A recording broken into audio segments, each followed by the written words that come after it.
tira akong kanin or bahaw. Napakasarap kasi nitong kainin, especially kapag hinahaluan natin ito ng instant noodles at medyo maulan-ulan at malamig ang panahon. Nagpakulo muna ako dito ng tubig at pinakuluan ko lang ito yung ating itlog ng eksaktong 7 minutes. Tinransfer ko lang ito sa malamig na tubig.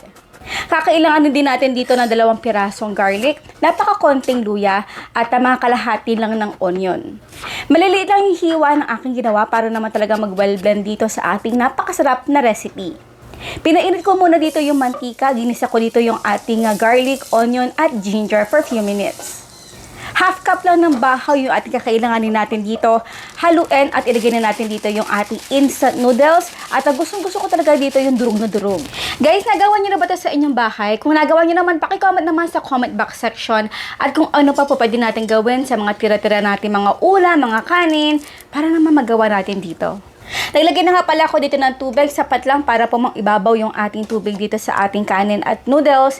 Nalagay ko na rin dito yung mga pampalasa natin, kuunting asin kasi medyo maalat na yung pinaka beef powder nito. Dinurog-durog lang konti yung ating kanin para naman talagang lumapot pa yung ating napakasarap na gravy natin, especially ngayon taglamig or tag-ulan. And now, this is ready to serve. Ito yung lagi kong ginagawa kapag may